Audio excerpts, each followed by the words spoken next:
ஆயக்கலைகள் 64 அதில் ஒரு முக்கிய கலையான ஜோதிட கலையின் மூலமாக என்னுடன் இணைந்துள்ள அன்பு நேயர்களுக்கு இனிய வணக்கம்ங்க. ரிஷப ராசி நேயர்களுக்கு புதுசாக அப்படி என்ன இருக்க போகுது, எப்பவும் போல வாழ்க்கை கீழேயே தான் போகுது அப்படின்னு கதரும் நேயர்களுக்கு ஒரு நல்ல செய்தி காத்திருக்குதுங்க. அந்த செய்தியை தெரிஞ்சுக்கிறதுக்கு முன்னாடி இந்த உலகை காக்கும் முருகப்பெருமானுடைய பாதம் தொட்டு வணங்கி வீடியோக்குள்ளே போகலாங்களா? என்னுடன் சேர்ந்து நீங்களும் இந்த மந்திரத்தை சொல்லிட்டு நீங்களும் கமெண்ட் பாக்ஸில் கமெண்ட் பண்ணுங்க. ஓம் முருகா போற்றி, ஓம் முருகா போற்றி, ஓம் முருகா போற்றி. பழனி ஆண்டவா, செந்தூர் வேலவா, சீரும் போர் தளபதியே, சேவல் கொடி ராஜாவே, நீதான் ஐயா இந்த அப்பாவி மக்களை கஷ்டங்களிலிருந்து காப்பாற்றி காலம் முழுக்க கூடவே இருக்கணும். இவங்களுக்காக நான் தினமும் உங்ககிட்ட வேண்டிக்கிறேன். இவங்களுக்கு ஒன்றுனா நீதான் ஐயா பொறுப்பு. அப்படியே நான் சொல்லும் ஜோதிடமும் பழிக்க நீதான் ஐயா அருள் புரியணும். தினமும் உங்களுக்கு கிரகநிலை மாற்றத்தால் வரக்கூடிய சுப பலன்களை அறிய கட்டாயம் சப்ஸ்கிரைப் பண்ணி பெல் பட்டன் அப்புறம் ஆல்னு ஆப்ஷன் இருக்கும், அதையும் கொடுத்து வைங்க. ஒவ்வொரு பதிவும் உங்களைய வெற்றியடைய வைக்க வேண்டும் அப்படிங்கிற எண்ணத்தில் தாங்க போடுறோம். ரிஷப ராசி நேயர்களே, நீங்கள் போர் குணம் கொண்டவங்க. உங்ககிட்ட சண்டை போட்டு ஜெயிக்கிறது ரொம்ப ரொம்ப கஷ்டங்க. நல்லது கெட்டதை முழுசாக தெரிஞ்சவங்க. சுக்கிர பகவான ராசி அதிபதியாக கொண்டவங்க. கிருத்திகை, ரோஹிணி, மிருகசீரிஷ நட்சத்திரக்காரங்க ரொம்ப ரொம்ப புத்திசாலிக்காரங்க. ரிஷப ராசிக்காரங்க எல்லா இடங்கள்லையும் நேர்மையையும் உண்மையை மட்டுமே நம்பக்கூடியவங்க. உங்களுக்கு சொந்தமோ பந்தமோ அது தப்புனா அது தப்பு தான். வெட்டு ஒன்று துண்டு ரெண்டுன்னு பேசக்கூடியவங்க. உங்களை ஒருத்தர் பஞ்சாயத்து கூட்டிகிட்டு போகிறார் அப்படின்னா நீங்கள் கூட்டிகிட்டு போகிறவர் பக்கமெல்லாம் சப்போர்ட் பண்ண மாட்டீங்க. எந்த தரப்பில் நியாயம் இருக்குதோ அங்கே தான் நீங்கள் சப்போர்ட் பண்ணுவீங்க. உண்மை நியாயத்துக்கு மட்டுமே என்னைக்குமே கை கொடுப்பீங்க. உண்மைக்கு புறமாக எந்த ஒரு விஷயத்தையுமே செய்ய மாட்டீங்க. இதனால தான் உங்களுக்கு நிறைய கஷ்டங்களும் துன்பங்களும் அதிகமாகவே ஏற்பட்டுருக்கு. தங்களுடைய வாழ்க்கையில் கடந்த காலகட்டங்களில் நீங்கள் நல்லது நடக்க போது நினச்சிட்டு இருந்திருப்பீங்க. ஆனால் உங்களுக்கு அந்த டைமில் ஒரு மிகப்பெரிய ஏமாற்றம் தான். இந்த சனி பகவான் மூலமாக நிறைய கஷ்டங்களும் துன்பங்களும் பிரச்சனைகள் மட்டுமே உங்க வாழ்க்கையில அதிகப்படியாகவே ஏற்பட்டு இருந்திருக்கும். ரிஷப ராசிக்காரங்க சொந்த பந்தத்தை இழந்தாங்க, சொத்துக்களை இழந்தாங்க, தங்களுக்கு நெருக்கமா இருக்கக்கூடிய உறவுகளையுமே இழந்தாங்க. கடைசியா நான் மட்டும்தான் எல்லாத்தையுமே இழந்துட்டு நிக்கிறதா இருக்குது, எனக்கு உயிர் வாழவே பிடிக்கலன்னு சொல்லிட்டு இருக்காங்க.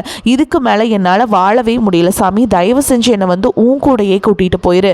நான் இவ்வளவு கஷ்டப்பட்டதுக்கு அப்புறம் எனக்கு வாழ்க்கையில வாழணுங்கிற எண்ணம் சுத்தமாவே போயிருச்சு. உங்க மனசுல கவலையும் துன்பமும் தான் அதிகமாகவே இருக்குதுங்க. நீங்கள் செய்யக்கூடிய ஒவ்வொரு விஷயத்தையுமே தடுப்பதற்கும் உங்களை அவமானப்படுத்துறதுக்கும் இங்கே நிறைய நபர்கள் முயற்சி பண்ணிகிட்ருக்காங்க. இது எல்லாமே தெரிஞ்சுமே கூட நீங்கள் என்னமோ பண்ணுங்க எனக்கு என்ன வந்துச்சு அப்படின்னு தன்னுடைய வேலையில் மட்டும் என்றைக்குமே குறிக்கோளாக இருக்கவங்க தான் நீங்கள்.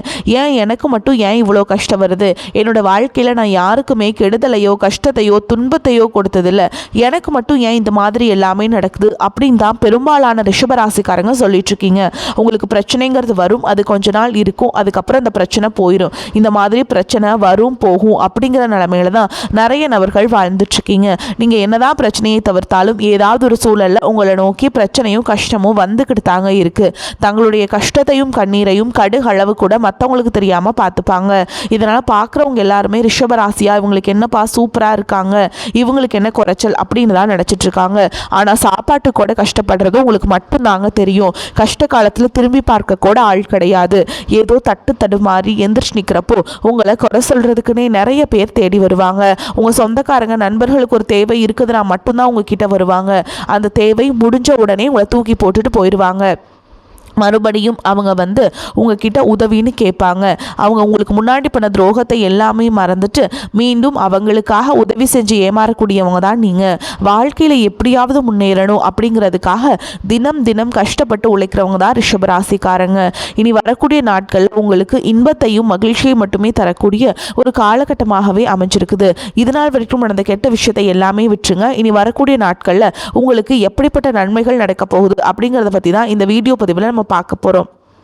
கடந்த காலகட்டங்களில் உங்களுடைய ராசியில் குரு பார்த்தீங்கன்னா 3ஆம் இடத்துல இருந்ததுனால உங்களுக்கு பொருளாதாரத்தில் எந்த ஒரு முன்னேற்றமுமே இருந்திருக்காது. நீங்கள் என்னதான் சம்பாரித்து சேவிங்ஸ் பண்ணாலும் அதில் காசுங்கிறதே தங்கி இருக்காது. இதற்கு காரணம் பார்த்தீங்கன்னா சனி பகவான் தான். அதிகப்படியான கஷ்டத்தை உங்களுக்கு கொடுத்துருக்காரு.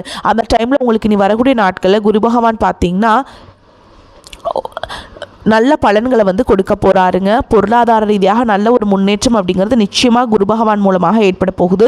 அது மட்டும் இல்லாமல் குரு பகவான் பார்த்தீங்கன்னா இந்த காலகட்டங்களில் ரிஷபராசிக்காரங்களுக்கு கூடுதலாக பொருளாதார நிலை அப்படிங்கிறது சற்று அதிகமாகவே உயரப்போகுது. அதற்கடுத்து பார்த்திங்கன்னா உங்களுக்கு இந்த 2026 சனியுடைய வக்ர நிவர்த்தி, குருவுடைய பயிற்சி, சூரிய பயிற்சி, சுக்கிர பயிற்சி, ராகு கேது பயிற்சி, அதுக்கப்புறம் பார்த்திங்கன்னா வீரபத்ர ராஜ்யம், இது எல்லாமே உங்களுக்கு 1 by 1 கிடைக்க போகிறதுனால உங்களுக்கு வந்து போன காலகட்டங்களோட இந்த காலகட்டம் வந்து சூப்பராகவே இருக்க போகுதுங்க. உங்களுக்கு ஒரு மாற்றத்தை தரக்கூடிய ஒரு காலகட்டமாகவே பார்க்கப்படுது. சனி பகவான் தற்பொழுது பார்த்திங்கன்னா மீன ராசியில் இருக்காருங்க. அங்கே வந்து இருந்துட்டு ரிஷபராசிக்காரங்களுக்கு நல்ல ஒரு கூடுதல் முன்னேற்றம் அப்படிங்கிறது விரைவில் ஏற்பட போகுது. அதற்கடுத்து பார்த்தீங்கன்னா சுக்கிர பயிற்சி. சுக்கிரனை பார்த்தீங்கன்னா ராசி அதிபதியாக கொண்டது நீங்களும் அதுக்கப்புறம் பார்த்தீங்கன்னா துலாம் ராசிக்காரங்களும் தான். இந்த 2 ராசிக்காரங்களுக்குமே சுக்கிர ராசி அதிபதியாக கொண்டவங்க. ஆனால் எந்த ஒரு முன்னேற்றமுமே இருந்திருக்காது. தற்பொழுது பார்த்தீங்கன்னா சுக்கிர பகவான் உங்களுடைய ரிஷபராசி வீட்டிலிருந்து மிதுன ராசி வீட்டுக்கு போய் சஞ்சாரம் பண்ணுறாருங்க. இதன் மூலமாக ஒட்டுமொத்த சுக்கிர பயிற்சி பலன்களும் உங்களுக்கு துலாம் ராசிக்காரங்களுக்கும் முழுமையாக கிடைக்க போகுதுங்க. இதன் மூலமாக நல்ல ஒரு பொருளாதார முன்னேற்றமும் நல்ல ஒரு வாழ்க்கை முறையும் முழுவதுமாக உங்களுக்கு மாறுதலை தரக்கூடிய ஒரு மாற்றமாக இந்த வரக்கூடிய நாட்கள் உங்களுக்கு அமைஞ்சிருக்குது. அதற்கடுத்து பார்த்திங்கன்னா உங்களுக்கு ராகு கேது பயிற்சி. ஐயோ, ராகு கேது பயிற்சின்னு சொன்னாவே ரிஷபராசிக்காரங்க எல்லாமே வந்து ரொம்பவே பயப்படுவாங்க. ஏன்னா அந்த அளவுக்கு ராகு கேது பகவான் பார்த்திங்கன்னா கடந்த காலகட்டங்களில் நிறைய ஒரு சில கெட்ட விஷயங்களும் உடல் சார்ந்த பிரச்சனைகள் அனைத்தும் உங்களுக்கு அந்த டைமில் இவர் ஏற்படுத்தி விட்டுட்டார். ஆனால் தற்பொழுது பார்த்திங்கன்னா இப்போ இந்த கேது பகவான் மூலமாக உங்களுக்கு இந்த காலகட்டங்கள் உங்களுக்கு விரைவில் உடல் சார்ந்த பிரச்சனைகள் அனைத்தும் முழுவதுமாக நிவர்த்தியாக போகுதுங்க. என்ன நோயினே தெரியாது, ஹாஸ்பிட்டல் போவீங்க, 2000-3000 செலவாகும். அது அனைத்தும் தற்பொழுது முழுவதுமாக நிவர்த்தியாக போகுதுங்க. கடைசியாக பார்த்தீங்கன்னா உங்களுக்கு இந்த வீரபத்ர ராஜயோகம் அப்படிங்கிறது கிடைக்க போகுது. அது என்ன சாமி இந்த வீரபத்ர ராஜயோகம் அப்படின்னு நிறைய பேர் தெரியாமல் கேட்குறீங்க. அதாவது பார்த்தீங்கன்னா இந்த வீரபத்ர ராஜயோகம் காலகட்டங்களில் சுக்கிர பகவானும் புதன் பகவானுடைய சேர்க்கை பார்த்தீங்கன்னா வரக்கூடிய ஒரு 60 நாட்களுக்கு முழுமையாக இருக்குது. இந்த இடைப்பட்ட 60 நாட்கள் அப்படிங்கிறது நீங்கள் வந்து ஒரு கம்பெனியில் வேலை செஞ்சுட்டு இருந்திருப்பீங்க. ஒரு ப்ரொமோஷன் வருமா வராதான்னு பார்த்துட்டு இருந்திருப்பீங்க. டக்குன்னு ஒரு ப்ரொமோஷன் வரும். இந்த மாதிரி நீங்கள் எதிர்பார்க்காத ஒரு நல்ல மாற்றங்கள் பார்த்திங்கன்னா இந்த வீரபத்ர ராஜயோகம் காலகட்டங்களில் ரிஷபராசிக்காரங்களுக்கு ஏற்பட போகுது. இதுதான் பார்த்திங்கன்னா ஒரு முழுமையான ராஜயோகம் அப்படின்னு சொல்லலாம். அதற்கடுத்து பார்த்திங்கன்னா உங்களுக்கு குரு பகவான் பார்த்திங்கன்னா கடக ராசியில் உச்சம் அடைகிறாருங்க. இதன் மூலமாக பொருளாதார ரீதியாக நல்ல ஒரு தொடக்கம் அப்படிங்கிறது உங்களுக்கு இந்த காலகட்டத்தில் ஏற்பட போகுது. கடந்த காலகட்டங்களில் நல்ல ஒரு வேலைங்கிறது கிடைச்சிருக்காது. ஏதோ ஒரு கிடைக்கிற வேலைக்கு ஒரு 10,000 சம்பளத்துக்கோ 15,000 சம்பளத்துக்கோ பிடிக்காத ஒரு வேலையை குடும்ப கஷ்டத்துக்காக வேறு வழியே இல்லாமல் செஞ்சுட்டு இருந்திருப்பீங்க. ஆனால் இனி வரக்கூடிய நாட்களில் நீங்கள் படித்த படிப்புக்கு ஏற்ற மாதிரி உங்களுக்கு பிடிச்ச மாதிரி நீங்கள் ஒரு அரசாங்க வேலைக்கு ட்ரை பண்ணாலும் சரி, இல்லை ஒரு ஐடி ஜாபோ, பிரைவேட் ஜாபோ, பேங்க் ஜாபோ, நீங்கள் எங்கே வேலைக்கு ட்ரை பண்ணாலும் அந்த ஜாப் அப்படிங்கிறது உங்களுக்கு நிச்சயமாக கிடைக்க போகுதுங்க. கோர்ட்டு கேஸுன்னு ரொம்ப நாட்டில் அலைஞ்சிட்டு நபர்களுக்கு விரைவில் உங்களுக்கு சாதகமாகவே தீர்ப்பு வரும். சொத்து பிரச்சனையும் உங்களுக்கு சாதகமாகவே முடியும். சனி பகவானுடைய பார்வை உங்களுக்கு நேரடியாகவே இருக்குது. இதன் மூலம் வருமானம் அப்படிங்கிறது பல வழிகளில் வரும். தொழிலில் லாபம் சற்று அதிகமாகவே கிடைக்கும். அரசியல்வாதிகளை பொறுத்த வரைக்கும் புதிய பொறுப்புகள், புதிய பதவிகள் எல்லாமே தானாகவே உங்களை வந்து சேரும்.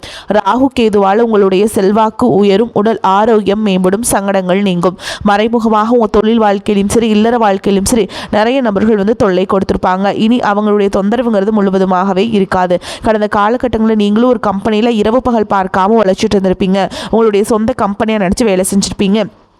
ஆனால் உங்களுக்கு இது நாள் வரைக்கும் சரியான ஒரு அங்கீகாரம் அப்படிங்கிறது கிடைச்சிருக்காது.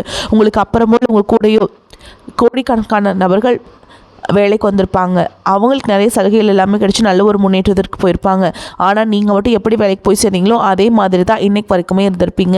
ஆனால் இனி வரக்கூடிய நாட்களில் உங்களுக்கு சம்பள உயர்வு, பதவி உயர்வு, உங்களுக்கு மேலே இருக்கக்கூடிய அதிகாரிகளுடைய ஆதரவு முதற்கொண்டு உங்களுக்கு கிடைக்க போகுதுங்க. இனி உங்கள் வார்த்தைக்கும் மதிப்பு மரியாதை கிடைக்கும். அந்தஸ்தில் நீங்கள் எதிர்பார்த்த உயர்வுக்கு போக போகிறீங்க. தொழிலில் இருந்த தடைகள் விலகுவது மட்டும் இல்லாமல் சிலர் வந்து புதிதாக தொழில் தொடங்குவீங்க. உற்பத்தியில் இருந்த தடைகள் நீங்கி தொழிலை விரிவு செய்வீங்க. வரக்கூடிய நாட்களில் விற்பனை அதிகமாகும். ஏற்றுமதி இறக்குமதி தொழிலில் நல்ல லாபம் கிடைக்கும். நீங்கள் செய்யக்கூடியது சின்ன தொழிலோ பெரிய தொழிலோ நல்ல ஒரு வளர்ச்சி அப்படிங்கிறது நிச்சயமாக உங்களுக்கு ஏற்படும். இனி நினைச்சது எல்லாமே நடக்கும். தொழில் வியாபார தடைகள் அனைத்தும் விலகும். லாபம் அதிகமாக கிடைக்கும். முன்னேற்றம் உண்டாகும். வரவேண்டிய பணம் விரைவில் கைக்கு வந்து சேரும். குடும்பத்தில் நெருக்கடிகள் விலகும். செல்வாக்கு அந்தஸ்து உயரும். வெளிநாட்டு முயற்சிகள் வெற்றியை தரும். தெய்வ சிந்தனை அதிகமாகும். பெரியோர்களுடைய உதவிகள் கிடைக்கும். உறவுகளில் இருந்த சண்டை சச்சரவு முழுவதுமாகவே விலகும். புதிய நண்பர்கள் உங்களுக்கு உதவி செய்வாங்க. தொழிலில் ஏற்பட்ட நெருக்கடிகள் நீங்கும். முடங்கி கிடந்த நிறுவனங்கள் மீண்டும் இயங்கும். வியாபாரத்தில் எதிர்பார்த்த லாபம் கிடைக்கும். புதிய தொழில் தொடங்கக்கூடிய முயற்சிகள் கண்டிப்பாக உங்களுக்கு வெற்றியை தரும். கடந்த காலகட்டங்களில் திருமணமாகாத ரிஷபராசி ஆண்களும் சரி பெண்களும் சரி இனி வரக்கூடிய நாட்களில் நிச்சயமாக நீங்கள் குடும்ப வாழ்க்கைக்குள்ளே அடியெடுத்து வைக்கக்கூடிய ஒரு நாட்களாகவே பார்க்கப்படுது. கடந்த காலகட்டங்களில் காதல் அதிகமான தோல்விகளை மட்டுமே சந்திச்ச ராசின்னு பார்த்தீங்கன்னா அது முழுக்க முழுக்க ரிஷபராசிக்காரங்க தான். ஆனால் தற்பொழுது இந்த 2026 ஜூன் மாதத்துலேருந்து பார்த்தீங்கன்னா காதல் அதிகமாக நீங்கள் சக்ஸஸ் ஆகக்கூடிய வாய்ப்பு அப்படின்னு பார்த்தீங்கன்னா ரிஷபராசிக்காரங்களுக்கு அதிகமாகவே உள்ளது. பிரிந்திருக்கக்கூடிய கணவன் மனைவி எல்லாமே பார்த்தீங்கன்னா டிவோர்ஸ்க்காக அப்ளை பண்ணி வெயிட் பண்ணிகிட்ருப்பீங்க. அப்படி இல்லைனா சண்டை போட்டு தனியாக பிரிஞ்சு கூட வாழ்ந்துட்டுருப்பீங்க. நீங்கள் மீண்டும் ஒரு முறை நேரில் சந்தித்து பேசக்கூடிய ஒரு வாய்ப்பு கிடைக்கும் பட்சத்தில் கண்டிப்பாக இவரும் ஒன்றாக இணைந்து வாழ்வீங்க. குழந்தை பாக்கியத்திற்காக எங்கள் ரிஷபராசி நேர்கள் பார்த்தீங்கன்னா எங்களுக்கு மேரேஜ் ஆகி 3 வருஷம் ஆகுது சாமி, 5 வருஷம் ஆகுது, 8 வருஷம் ஆகுது, நாங்களும் போகாத ஹாஸ்பிட்டலில் பார்க்காத ட்ரீட்மெண்ட் இல்லை, வாரத்தில் 3 நாள் முருகன் கோவிலுக்கு போய் வழிபாடு செஞ்சுட்டு வந்துட்டுருக்கோம், ஆனால் எங்களுக்கு குழந்தை பாக்கியமே இல்லை சாமி அப்படின்னு நிறைய நபர்கள் சொல்கிறீங்க. கண்டிப்பாக வரக்கூடிய ஒரு 6 மாதங்களுக்குள்ள விரைவில் உங்களுக்கு உடல் சார்ந்த பிரச்சனைகள் அனைத்தும் முழுவதுமாக நிவர்த்தியாகி நிச்சயமாக உங்களுக்கு குழந்தை பாக்கியம் அப்படிங்கிறது விரைவில் உண்டாகும். ரிஷபராசியை பொறுத்த வரைக்கும் நீங்கள் ஆண்களோ பெண்களோ அரசு வேலையோ தனியார் வேலையோ கூலி வேலையோ நீங்கள் எதிர்பாராத வருமானம் அப்படிங்கிறது உங்களுக்கு இரட்டிப்பு மடங்காக கிடைக்க போகுது. சேமிப்பு அப்படிங்கிறது பல மடங்காக உயரப்போகுதுங்க. இதன் மூலமாக கடந்த காலகட்டங்களில் ஏற்பட்ட கடன் பிரச்சனை அனைத்தும் வரக்கூடிய ஒரு 6 மாதங்களுக்குள்ளேயே 1 பைசா கடன் இல்லாமல் அனைத்து விதமான கடன்களையுமே கட்டி முடிக்க போறீங்க. பொருளாதார ரீதியாக நல்ல ஒரு முன்னேற்றமும் உங்கள் வாழ்க்கையில் ஏற்பட போகுது. உங்களுடைய வளர்ச்சியை கண்டு உங்களுடைய நண்பர்கள், சொந்தக்காரர்கள், குடும்ப உறவுகளை உங்களுக்கு எதிரிகளாகவும் துரோகிகளாகவும் உங்களை அழிக்கணும் என்று நினைக்கக்கூடிய வாய்ப்புகளும் அதிகமாகவே உள்ளது. முடிஞ்ச வரைக்கும் எல்லா விஷயத்தையுமே கொஞ்சம் ரகசியமாக வச்சுக்கோங்க. குறிப்பாக தொழில் விஷயம், குடும்ப விஷயம் இதை மட்டும் யார்கிட்டையுமே ஷேர் பண்ணாத வரைக்கும் உங்களுக்கு எந்த ஒரு பாதிப்பும் கிடையாது. முடிஞ்ச அளவுக்கு எல்லாரையும் நம்புவதை இந்த 2026 குறிப்பாக இந்த ஜூன் மாதத்துக்கு பிறகு நீங்கள் தவிர்த்தே ஆகணும். கொஞ்சமும் எல்லாரிடமும் ஜாக்கிரதையாகவும் கொஞ்சம் இருப்பது ரொம்பவே நல்லது. ரிஷபராசிக்காரங்களுக்கு மிக உயர்வான பலன்கள் கிடைக்கும். சில இடங்களில் வெற்றிகரமாக இருக்கும், சில இடங்களில் சவாலாக இருக்கும். உத்தியோக ரீதியாக சில உயர்வுகளை எதிர்பார்க்கலாம். ஆனால் எதிர்பார்த்த ஒரு காரியம் தடையில்லாமல் நடக்கும். வியாபாரத்தில் பண வரவு அதிகமாக இருக்கும். புதிய திட்டங்களும் சிறப்பான நேரம் இது. குடும்பத்திலிருந்து வந்த குழப்பங்கள் விலகும். பிள்ளைகளால் மன மகிழ்ச்சி உண்டாகும். உத்தியோகத்தை பொறுத்த வரைக்கும் அலுவலகத்தில் சுமூகமான சூழல் உருவாகும். வேலை மாறுதல், சம்பள உயர்வு கிடைக்கும். சில வாய்ப்புகள் தள்ளி போகலாம். வியாபாரிகளை பொறுத்த வரைக்கும் வியாபாரத்தில் விற்பனை சுமாரான லாபத்தை கொடுக்கும். புதிய முயற்சிகள் குறித்து இந்த நேரத்தில் திட்டமிடலாம். குடும்பத்தில் இருந்த சிரமங்கள் நீங்கும். பிள்ளைகளால் சிறப்பான செய்திகள் வந்து சேரும். பெரியோர்களின் ஆசை உங்களுக்கு கிடைக்கும். குடும்பத்திற்காக பண வரவை அதிகரிக்க அக்கறை காட்ட வேண்டும். கலைத்துறையினரை பொறுத்த வரைக்கும் சினிமா வாய்ப்புகளை பெற்று மகிழ்ச்சி அடைவீங்க. நீங்கள் எச்சரிக்கையாக இருக்க வேண்டிய இடங்கள் அப்படின்னு பார்த்தீங்கன்னா புதிய முதலீடுகளில் ரொம்ப எச்சரிக்கையாக இருக்கணுங்க. சந்திரனோட இடப்பெயர்ச்சி நன்மை தீமை கலந்த பலன்களை கொண்டு வந்து சேர்க்கும். செவ்வாய் பகவானால் வீடு கட்டும் பணியில் கவனத்தை செலுத்துவீங்க. இணையதள மோசடிகளை எச்சரிக்கை தேவைங்க. தொழிலை நிதானமாக விரிவு செய்ய வேண்டும். இந்த காலகட்டம் ரிஷபராசிக்காரங்களுக்கு தங்களுடைய தொழில், உத்தியோகம், வியாபாரம், குடும்பம் ஆகியவற்றின் தேவைக்காக பாடுபட வேண்டியிருக்கும். பண விஷயத்தில் அக்கறையாக இருக்க வேண்டும். பெரியோர்களின் ஆதரவு உங்களுக்கு கிடைக்கும். சில திடீர் அதிர்ஷ்ட வாய்ப்புகள் ஏற்படும். குழந்தைகளால் மகிழ்ச்சிகள் ஏற்படும். நண்பர்கள் அனுகூலமாக இருப்பாங்க. அவர்களிடம் எதிர்பார்த்த உதவிகள் கிடைக்கும். வெளி வட்டாரத்தில் செல்வாக்கு அதிகரிக்கும். ஆன்மீகத்தில் நாட்டம் ஏற்படும். எடுத்த செயலை வெற்றிகரமாக செய்து முடிப்பீங்க. பணப்புழக்கம் அதிகரிக்கும். குடும்பத்தில் உறவினர்களிடையே இருந்த கருத்து வேறுபாடுகள் நீங்கி சுமூகமான சூழல் உண்டாகும். வெளி வட்டாரத்தில் மதிப்பு மரியாதை கூடும். குடும்ப பெரியவர்களால் நன்மைகள் நடக்கும். அக்கம் பக்கத்தில் இருப்பவர்களால் உதவிகரமாக இருப்பாங்க. புதிய ஆடை ஆபரணங்களின் சேர்க்கை உண்டாகும். சிலருக்கு குலதெய்வ பிரார்த்தனை நிறைவேற்றும் வாய்ப்புகள் ஏற்படும். அவ்வப்போது தாயாருடன் கருத்து வேறுபாடு ஏற்பட வாய்ப்புள்ளதால் பொறுமையை கடைபிடிக்க வேண்டும். அவருடைய உடல்நலம் கூடுதல் கவனம் செலுத்துவது ரொம்ப அவசியம். தாய் வழி உறவினரிடம் அனுசரணையாக நடந்து கொள்ள வேண்டும். முன்னேற்றம் கிடைக்கும். அதிகாரிகளின் ஆதரவும் சக ஊழியர்களின் ஒத்துழைப்பும் கிடைக்கும். ஆனால் வேலைப்பளு அதிகரிக்க சில இடமாற்றத்தையும் சில புலம்பலையும் சந்திக்கலாம். பொறுமையுடன் அனுசரித்து போக வேண்டும். வேலையில் கவனமாக இருக்க வேண்டும். தொழில் வியாபாரத்தில் முன்னேற்றமான சூழல் காணப்படும். உழைப்புக்கேற்ற ஆதாயம் கிடைக்கும். பங்குதாரர்களின் இணக்கமான சூழலை காணப்படும். கொடுக்கல் வாங்கல் விஷயத்தில் எச்சரிக்கையாக இருக்க வேண்டும். குடும்பத்தை நிர்வகிக்கும் பெண்களுக்கு உறவினர்கள் மத்தியில் மதிப்பும் மரியாதையும் கூடும். கணவன் மனைவி அன்பும் ஆதரவும் உங்களுக்கு இருக்குங்க. மேலும் உங்களை பொறுத்த வரைக்கும் நட்சத்திர பலன்களை பார்க்கலாங்க. அந்த வகையில் கார்த்திகை நட்சத்திரம் 2ஆம் பாதம், 3ஆம் பாதம், 4ஆம் பாதம் உங்களை பொறுத்த வரைக்கும் புதியதாக வீடு வாகனம் வாங்கலாம். பழைய வீட்டை புதுப்பிப்பதற்கு சிறந்த காலமாகும். பிறருடைய மனம் நோகும்படி வார்த்தைகளை வாங்கி குவிப்பீங்க. உங்களை விட்டு பிரிந்த நண்பர்கள் ஒன்று சேர்வாங்க. அடுத்ததாக ரோகிணி நட்சத்திரம் உங்களை பொறுத்த வரைக்கும் தொழில் வியாபாரம் முன்னேற்றமாக நடக்கும். லாபம் அதிகரிக்கும். புதிய தொழில் தொடங்கலாம். கூட்டு தொழிலில் லாபம் கிடைக்கும். நம்பிக்கை உகந்தவராக பழகுவாங்க. வரவுக்கு தகுந்த செலவை ஏற்படுத்தி கொள்ளுங்கள். வரி வசூல் செய்வதில் முறைகளை பின்பற்றுங்கள். வேலையாட்கள் சில பிரச்சனைகளை ஏற்படுத்தலாம். அடுத்ததாக மிருகசீரிஷ நட்சத்திரம் 1ஆம் பாதம், 2ஆம் பாதம் உங்களை பொறுத்த வரைக்கும் உத்தியோகத்தில் இருப்பவர்கள் வேலை பொருள் குறைவால் மகிழ்ச்சியுடன் காணப்படுவாங்க. எதையும் செய்து முடிக்கும் சாமர்த்தியம் ஏற்படும். வேலை பார்த்து கொண்டே உப தொழில் செய்பவர்களுக்கு லாபம் கிடைக்கும். இடமாற்றம் கிடைக்கும். எதிர்பார்த்த பதவி உயர்வு கிடைக்கும். உங்களை பொறுத்த வரைக்கும் பரிகாரம்னு பார்த்தோம்னா ஸ்ரீரங்கநாதரை வணங்கி வர பாவங்கள் நீங்கும். வாழ்க்கையில் முன்னேற்றம் காணப்படும். உங்களை பொறுத்த வரைக்கும் அதிர்ஷ்டம் தரக்கூடிய கிழமைகள் பார்த்தீங்கன்னா ஞாயிறு, திங்கள், புதன், வெள்ளி இந்த நாட்களை அதிர்ஷ்டம் நாட்களாக உங்களுக்கு இருக்கிறதுனால நல்ல காரியங்கள் செய்ய பயன்படுத்திக்கோங்க. வரக்கூடிய வாய்ப்புகளை தவற விட்டாதீங்க. வாழ்த்துக்கள். வாழ்க வளமோடு நலமோடு. நன்றி, வணக்கம்.